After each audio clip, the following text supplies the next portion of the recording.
அனைவருக்கும் வணக்கம். இன்னைக்கு நாடு முழுக்க எல்லாருமே பரபரப்பா பேசிட்டு இருக்க விஷயம் ஜிஎஸ்டி. வழக்கம் போல இந்த திட்டத்துக்கும் பலவிதமான விமர்சனங்கள், பலவிதமான எதிர்ப்புகள், பலவிதமான திட்டல்கள். என்னதான் ஆச்சு உங்களுக்கு? என் தலைவன் எது கொண்டாந்தாலும் நீங்க திட்டுறீங்க. தலைவா வணக்கம் தலைவா. என் தலைவன் என்ன கொண்டாந்தாலும் திட்டி திட்டி தீக்கிறீங்க. ஏன்? என் தலைவன் இந்தியாவை பணக்கார நாடா மாத்தணும்னு ஆசைப்பட்டாப்ல. அதனால இந்தியாவில இருக்க ஏழை எல்லாத்தையும் கொள்றாரு. அது தப்பா? அது தப்பான்னு கேக்குறேன். இதுக்கு போய் அவர் திட்டிட்டு இருக்கீங்க. எந்த தலைவராவது இந்தியாவை பல தடவை புது இந்தியாவை பெத்து போட்டிருக்காரா? என் தலைவன் பண்ணிருக்கான். தூய்மை இந்தியான்னு சொல்லிட்டு தெருவுக்கு போனாப்ல, நாளை விளக்க மாத்த தூக்கின்னு அப்ப சுத்தம் பண்ணாப்ல ஒரு புது இந்தியாவை பெற்றாரு. அதுக்கப்புறம் அதோட தங்கச்சி பாப்பா டிமானிட்டைசேஷன் அப்ப வந்துட்டு ஒரு புது இந்தியாவை பெத்து போட்டாப்ல.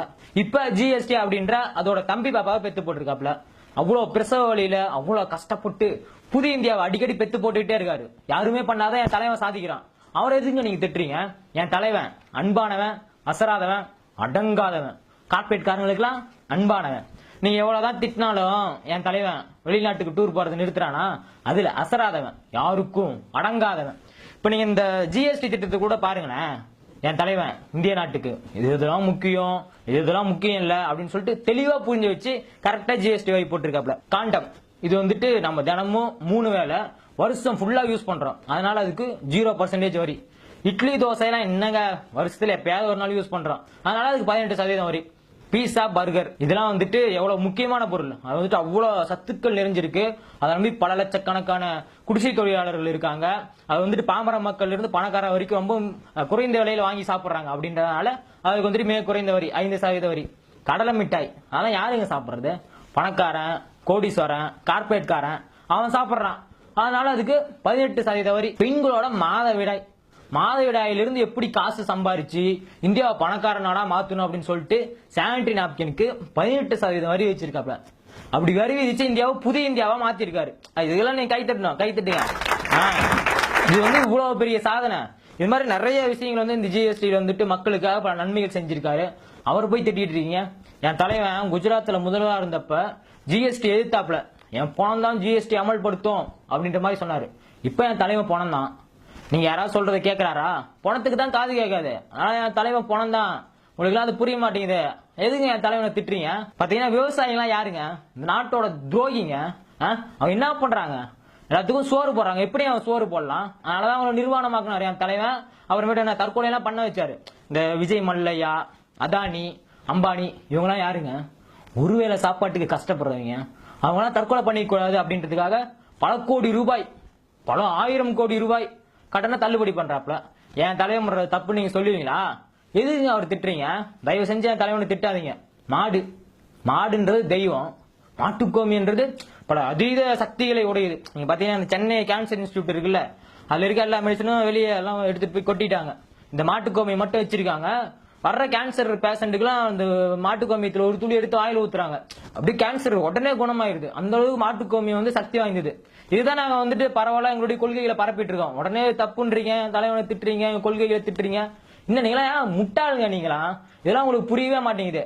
பாத்தீங்கன்னா மாடு வந்து தெய்வம் இந்தியாவில மட்டும். சரிங்களா?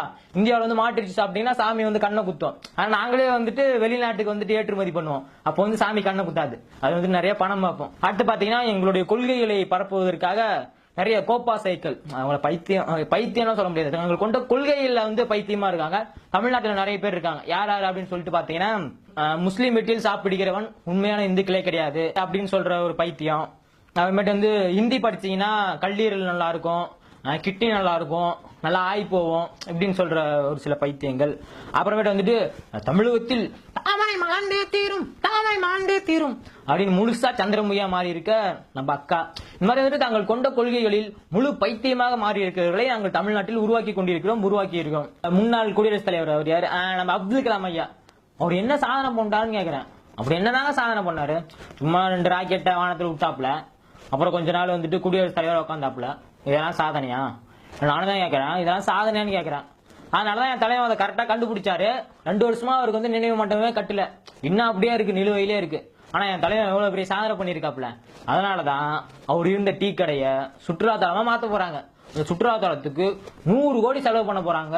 அப்படின்னா என் தலைவன் எவ்வளவு பெரிய தியாகி, கலியுக கண்ணன், அப்புறமேட்டு வந்து சுதந்திர போராட்ட வீரர்களுக்கு நிகரான ஒரு தலைவர் அப்படின்னு சொல்லிட்டு நான் பெருமையா சொல்லிக்குவேன் என் தலைவனை. அப்புறம் தமிழ்நாட்டில் நம்ம ஜெயலலிதா அம்மையார் இருந்தப்ப இந்த உதயமின் திட்டம், நீட் எக்ஸாம், இந்த கூடங்குளம் அணுமின் உலை இதுக்கெல்லாமே வந்துட்டு எதிர்ப்பு தெரிவிச்சு அதெல்லாம் வந்து கையெழுத்திடல. ஆனா அவங்க இறந்து போன பின்னாடி இப்ப தமிழ்நாட்டுல 2 சொம்புங்க இருந்துச்சு, சொம்புங்க தான் பொம்மைங்க, தலையாட்டி பொம்மைங்க, அதுங்களை வச்சு இந்த உதயமின் திட்டம், நீட் எக்ஸாம், கூடங்குளம் அணுமின் உலை, அப்புறம் இந்த கதிராமங்கலம் ஹைட்ரோ கார்பன் ப்ராஜெக்ட் இது எல்லாத்துலயும் கையெழுத்து போட வச்சிட்டாப்ல.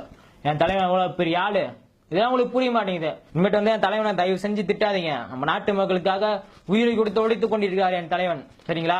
தயவு செஞ்சு இனிமேட்டு என் தலைவனை திட்டுனீங்க அப்புறம் பாருங்க நீங்க அவ்வளவுதான்.